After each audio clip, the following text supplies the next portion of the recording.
Lenovo has fixed all of its flaws with the ThinkPad L13 Generation 3, making the laptop smaller and giving it a 16 by 10 display. How does that affect the experience? Stay with us to find out. For starters, the ThinkPad brings a plethora of materials for its build, including aluminum alloy for the lid, and a mix of glass fibers and plastic for the base. Metal is metal, so the lid is definitely more rigid. Nevertheless, the laptop has lost some weight, slimming down to 1.25 kilograms, 140 grams less than the Gen 2 product. It's also thinner, measuring at just 17.3 millimeters. More importantly, the lid opens with one hand, showing off a well-populated base. The keyboard is island, with a fingerprint reader above it, and a touchpad below it. Typing on it is comfortable, mostly thanks to the clicky feedback. The key travel is shorter than we usually like, but the spill resistance and backlight manage to sway us in its favor. There's a red track point in the middle of it, which works with the physical buttons on top of the touchpad. The pad is covered in mylar, which comes close to mimicking glass in terms of smoothness. Moving to the ports, the left side keeps a USB Type-C 3.2 Generation 2 port and a USB Type-A 3.2 Generation 1 port. The rest is on the right, with an HDMI 2.0 port, as well as one more Type-A and Type-C port. There are some optional ports as well, including a SIM card slot and a smart card reader. Looking at the display, it's surrounded by relatively thin bezels. The top one packs an HD or a Full HD webcam with a privacy shutter. You can also configure the ThinkPad with an IR sensor for Windows Hello. The Full HD Plus display is taller than your average panel. It has excellent viewing angles, a peak brightness of 338 nits, and a very high contrast ratio of 19:10:1, so blacks should be quite deep. However, if you want to use the laptop as a portable editing studio, we'd have to disappoint you, as the display covers only 56% of the sRGB color gamut. On the other hand, this is a business machine first and foremost, so a color-accurate panel isn't required. What's more important is the 0 PWM usage. Here we have to mention our display profiles, which calibrate the panel to make it better for whatever it is you're doing. For the ThinkPad L13, we recommend our office work profile, which makes texts and tables clearer and more legible. But you should get all three of them, they're all useful. We'll have them linked in the description below.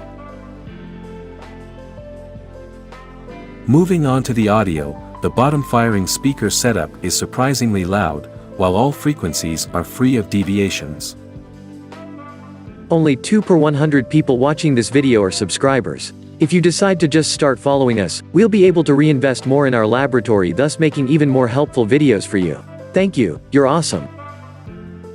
What's very important for business machines is the battery life, as you need your laptop to get you through a whole day's worth of use while minimizing the time spent plugged into a wall.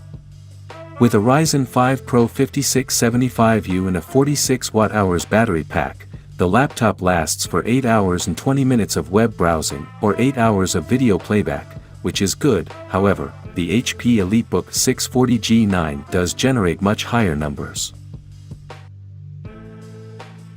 The Ryzen 5 Pro 5675U is a 15-watt CPU with 6 cores and 12 threads.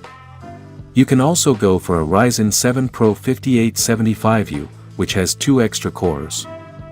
The Ryzen 5 is far from the best performer, and the EliteBook 640G9 outclasses it again, as its Core i5-1235U is better in both the Cinebench and Photoshop tests.